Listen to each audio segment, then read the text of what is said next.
Bismillah, Assalamualaikum warahmatullahi wabarakatuh. Adik-adikku yang soleh dan soleh, jumpa lagi bersama Kagung Tio di channel Agza Kids. Kali ini adik-adik, Masya Allah kita ketemu lagi, mau belajar lagi. Iya, kali ini kita akan mempelajari sebuah ilmu atau sebuah pelajaran tentang bagaimana caranya kita berhias diri, atau bagaimana caranya kita menampilkan penampilan kita agar enak dilihat orang, agar indah dipandang orang. Jadi orang tuh nggak ngeliat kita, ih jorok banget sih tuh, masa bajunya udah 5 hari nggak diganti, ih jorok banget sih, abis keringetan lari-lari nggak mandi, ih bau, dan lain-lain. Sebagaimana Rasulullah SAW adalah contoh nabi kita, yang mana Rasulullah SAW kalau berpenampilan itu enak banget dipandang. Giginya bersih, tubuhnya wangi, pakaiannya rapih, dan begitulah yang seharusnya kita tiru. Karena biasanya seseorang itu akan dipandang baik atau buruknya itu tergantung pakaiannya. Jadi seringkali banyak orang-orang tuh menilai, wah ini orang baik nih kalau pakaiannya rapi. Nah sekarang coba kalian nilai Kagung. Kagung rapi nggak? Kira-kira Kagung baik nggak? Ya, yang tahu soal baik dan buruk seseorang adalah Allah. Tapi kalau orang dinilai dari baik atau buruknya, biasanya dinilai yang pertama kali itu dari luarnya. Wah kalau udah rapi begini nih, pakai peci nih, udah rapi pakai baju koko nih, insya Allah semoga saja kita berhusnuzon dia adalah orang yang baik. Meskipun dalam hatinya kita nggak ada yang tahu apakah dia baik beneran atau tidak. Tapi yang disarankan oleh Rasulullah adalah berpenampilanlah baik oleh kalian, dan juga diikuti dengan perilaku yang baik. Jadi nggak cuma bajunya aja yang bagus, tapi hatinya juga bagus, bicaranya juga bagus, ngomongnya lembut, seperti itu.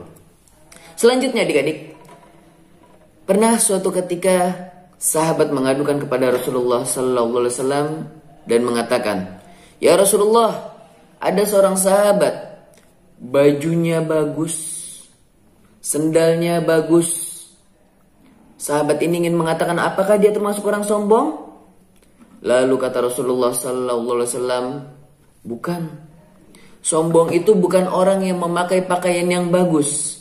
Sombong itu bukan orang yang memakai sendal yang bagus atau berpenampilan yang bagus, bukan.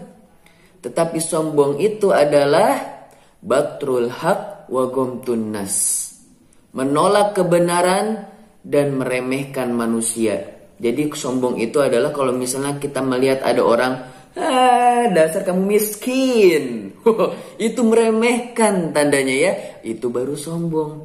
Aku adalah si alis tebal, orang terpintar sekelas. Itu tandanya dia sombong, adik-adik. Ya, Masya Allah.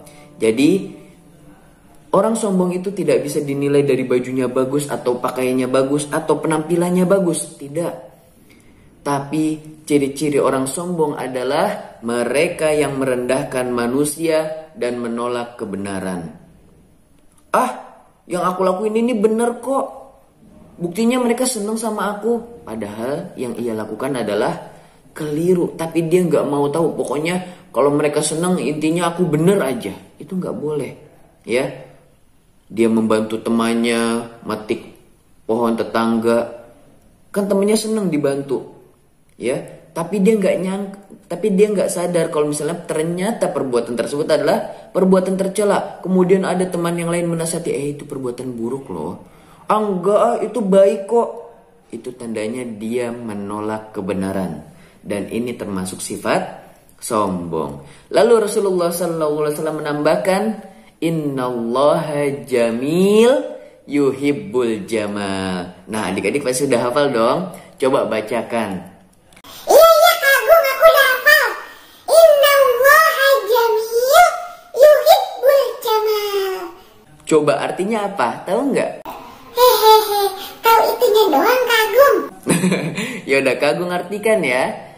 Apa artinya innallaha jamil yuhibbul jamal? Sesungguhnya Allah itu indah dan menyukai keindahan. Jadi kalau adik-adik berpakaian rapih, adik-adik berpakaian yang indah, enak dilihat orang lain, maka Allah suka, Allah cinta. Karena Allah suka yang indah-indah.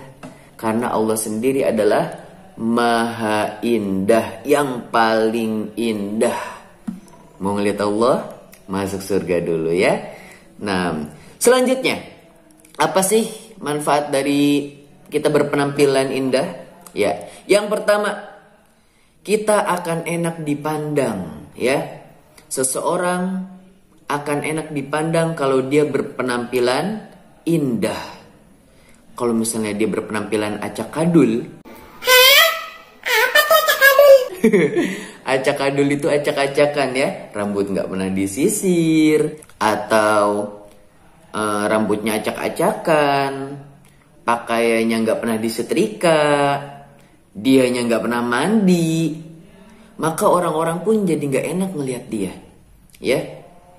Apa bedanya dengan orang yang tidak berakal? Apa bedanya dengan orang yang gila? Orang gila kan nggak pernah ngurusin rambut. Orang gila nggak pernah yang namanya ngurusin pakaiannya. Orang gila nggak pernah ngurusin namanya mandi atau enggak. Dia nggak berpikir seperti itu. Jadi kita harus berpenampilan yang baik, adik-adik. Nah, selanjutnya, yang kedua, apa manfaat dari berpenampilan baik? Yang kedua adalah sebagai identitas diri, sebagai contoh, oh ternyata ini si Agung gitu. Si Agung itu rapih, si Agung itu wangi. Nah, seperti itu. Jadi Kak Agung jadi keingetan ketika Kak Agung mondok pesantren ya. Ketika Kak Agung mondok pesantren. Nah, di pesantren Kak Agung itu masing-masing dari orang itu kadang punya parfum yang berbeda-beda, adik-adik. Misalnya Kak Agung sukanya, kalau Kak Agung pakainya Al-Rehab ya, Zahro Hawaii, itu wanginya menurut Kak Agung enak banget. Kalau teman Kak Agung ada yang suka pakainya vanilla. Lalu teman Kak Agung lagi ada yang sukanya pakai Hajar Aswad. Jadi kita beda-beda. Jadi kalau misalnya kita datang, oh ini wanginya si fulan ini. Oh ini wanginya si ini nih. Nah, seperti itu. Jadi seperti identitas diri kita. Baru kecium wanginya aja udah tahu kita siapa orangnya. Masya Allah, keren kan? Iya dong. Oke, lanjut. Tadi yang pertama adalah agar kita indah di mata orang. Yang kedua, sebagai identitas diri, ciri-ciri orang tersebut. Yang ketiga, terhindar dari prasangka buruk. Biasanya kalau misalnya orang berpenampilannya acak-acakan, orang-orang tuh langsung bersuuzon ya. Ih, itu orang pasti jorok. Ih, itu orang pasti gak keurus. Ya, ada aja orang ya. Maka dari itu kita tidak boleh berpenampilan buruk agar tidak mengundang suuzon. Atau apa itu suuzon? Prasangka buruk ya. Jadi kita nggak boleh mancing-mancing orang lain agar berprasangka buruk kepada kita.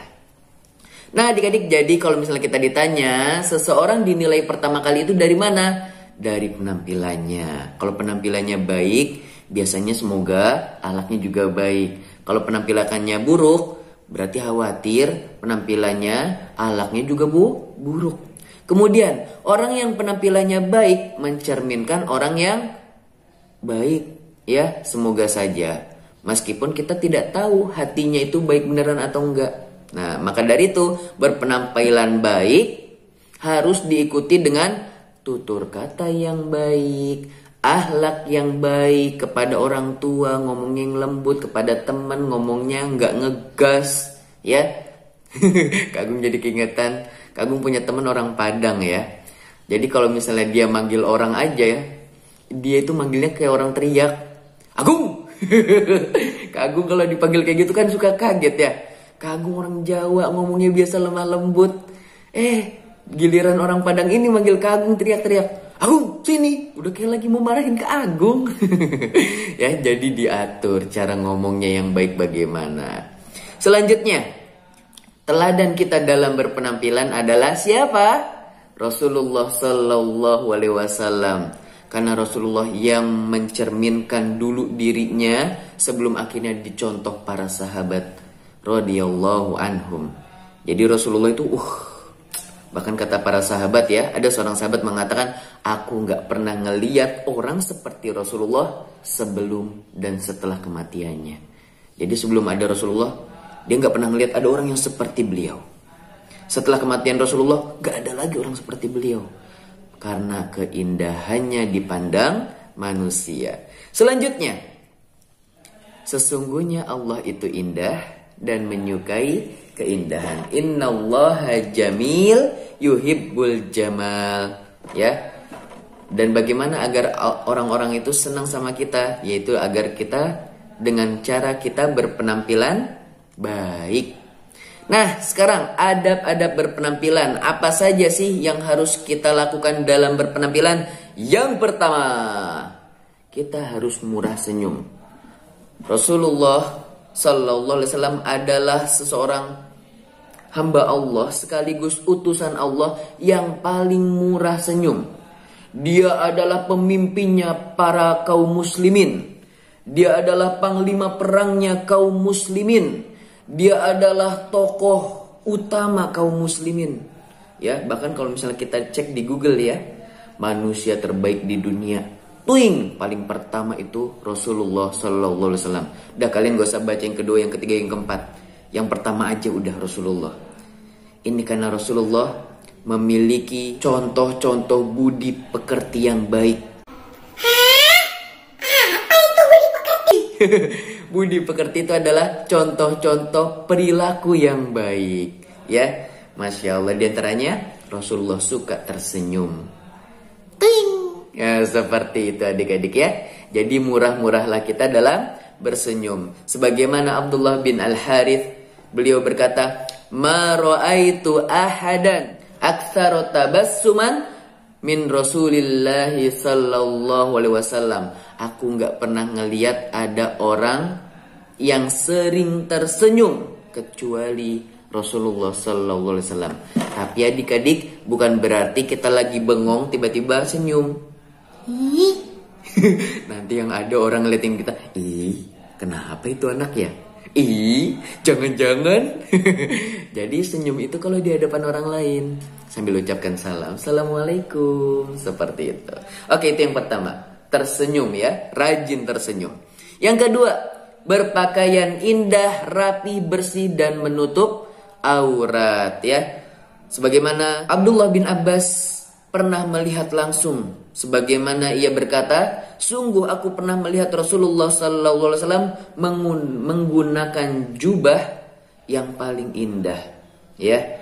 Jadi jubah itu indah, bukan cuma indah tapi rapih, bukan cuma rapih tapi bersih. Nah, adik-adik nggak mau dong kalau misalnya pakai pakaian yang habis dicuci langsung dipakai. Tentu pasti disetrika dulu dong. Iya, disetrika dulu, dicuci dulu. Jangan udah bertahun-tahun gak dicuci. Itu bau dan kotornya kayak apa ya. Nah, Masya Allah. Jadi begitulah Rasulullah memberitahukan kepada kita, mengajarkan kepada kita agar berpakaian rapih dan bersih. Selanjutnya, yang ketiga, aromanya harum, baunya wangi. Karena sesungguhnya min sunanil mursalin adalah al-hana was-siwak wat-ta'attur. Apa itu Kagum? Di antara sunnah-sunnah para rasul adalah memakai celak. Ya, memakai celak. Kagum sudah pernah bahas di sebuah kajian ya. Selanjutnya bersiwak. Apa itu siwak? Sikat gigi. Kalau di kita nggak ada siwak, pakai sikat gigi nggak apa-apa ya. Atau kalau kita nggak suka aroma siwak, kita pakai sikat gigi. Rajin-rajin ya, pagi, malam, hari. Pagi setelah makan kita bersikat gigi atau bersiwak. Lalu ketika malam sebelum tidur ya, atau setelah mandi, seperti itu. Jadi para rasul itu nggak ada yang bau adik-adik.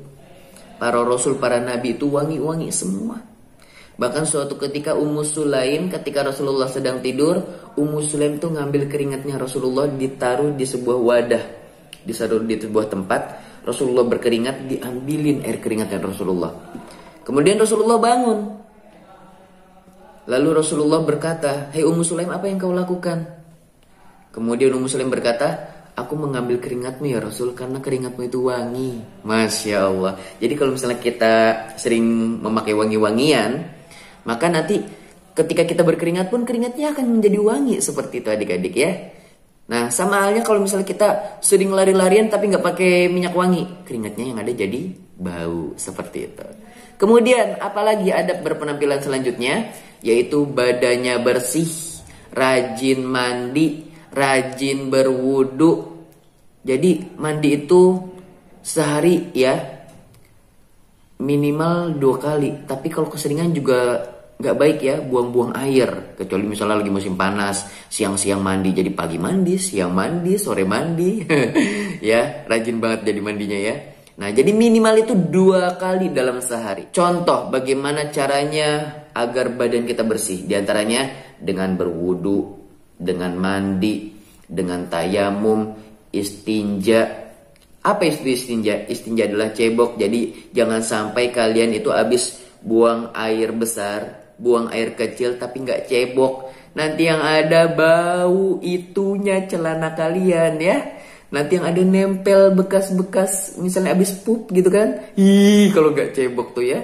Nah seperti itu adik-adik. Jadi bersihkanlah. Itulah cara Islam membersihkan badan. Kemudian rapih rambutnya.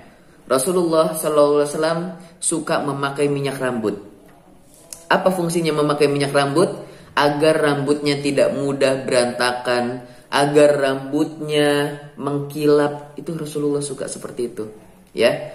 Dan salah satu di antara sunnah Rasulullah itu kalau misalnya bersisir itu belah tengah. Tapi adik-adik, ya, ini nggak harus, nggak wajib. Karena rambut belah tengah itu bagi mereka yang cocok. Kak Agung cocok nggak? Enggak. Aneh kalau Kak Agung di belah tengah ya. Nah, jadi bagi mereka yang cocok-cocok aja. Bagi yang nggak cocok jangan di belah tengah. Kalian minta pendapat Umi atau Abi kalian. Abi, Umi, ini aku rambut belah tengah cocok nggak? Oh Masya Allah Nak, kamu makin ganteng. Tapi kalau misalnya Abi Umi kalian malah aneh. Ih aneh Nak, jangan. Udah biasa aja. Nah seperti itu lebih baik jangan gitu ya. Nah selanjutnya apa lagi? Yang keenam, senantiasa menggosok gigi. Tadi Kak Agung sudah jelaskan sedikit bahwasanya Rasulullah suka bersiwak, suka menggosok gigi. Nah jadi agar selain giginya bersih tapi aromanya juga wangi. Rasulullah itu diantaranya kalau misalnya mau berwudu, mau sholat, mau masuk ke rumah, bangun tidur, Rasulullah sikat gigi adik-adik menggunakan siwak. Apa itu siwak? Nanti ya Kagum munculkan di layar. Nih siwak. Siwak adalah kayu irq. Nah jadi siwak itu adalah kayu irq yang nanti dipotong-potong, nanti dia jadi berserabut, lalu bisa buat sikat gigi. Dan itu ada aromanya. Bagi yang suka-suka, bagi yang enggak, ya nggak apa-apa gitu. Yang penting jangan sampai kita membenci. Ih ternyata rasanya nggak enak, udah nggak usah, udah biasa aja. Kalau misalnya nggak suka udah tinggalkan, seperti itu. Selanjutnya memotong kuku. Di antara sunnah Rasulullah adalah memotong kuku, memotong rambut, atau yang sudah punya bulu-bulu seperti bulu ketek, bulu kumis. Emang kumis bulu ya? Ya bisa. Ya. Jadi kumis itu dipotong, jenggot itu dipelihara, jangan dipotong atau jangan ditebang. Ketek nih kalau udah banyak, udah rush, ada nggak ya?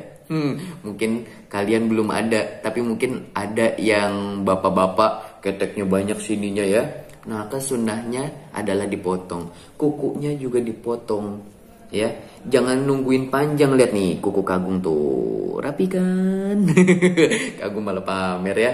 Bukan pamer, ini memberikan contoh. Jadi kuku kita itu dipotong setiap minggu, ya. Selanjutnya, tidak boleh memakai pakaian yang aneh-aneh. Ya pakaian yang aneh-aneh aja. Gimana ya pakaian yang aneh-aneh ya? Pokoknya pakaiannya aneh gitu. Misalnya dengkulnya bolong, bajunya robek-robek, atau yang lain-lain, ya. Jadi itu tidak boleh kita berpakaian yang aneh-aneh. Atau misalnya pakaiannya ih gimana sih pakaian yang aneh? Ya pokoknya kalian ngelihat orang aneh pakaiannya, berarti itu pakaian yang aneh ya. Oke, kita lanjut. Yang terakhir, tidak boleh berpenampilan yang aneh-aneh juga ya. Misalnya laki-laki nggak boleh pakai gelang, nggak boleh pakai kalung. Perempuan nggak boleh apa? Kalau perempuan nggak boleh pakai pakaian laki-laki. Jadi ini penampilan yang aneh seperti itu ya. Bahkan Rasulullah SAW bersabda, Allah melaknat mereka laki-laki yang meniru perempuan dan perempuan meniru laki-laki. Demikian adik-adik, semoga apa yang Kak Agung sampaikan bermanfaat. Kita tutup dengan doa kafaratul majlis. Subhanakallahumma wa bihamdika asyhadu an la ilaha illa anta astaghfiruka wa atubu ilaik. Semoga kalian ketika Kak Agung lihat nanti, ketika Kak Agung melihat kalian nanti, kalian dalam keadaan berpenampilan yang indah sehingga Kak Agung akan terpesona. Wassalamualaikum warahmatullahi wabarakatuh.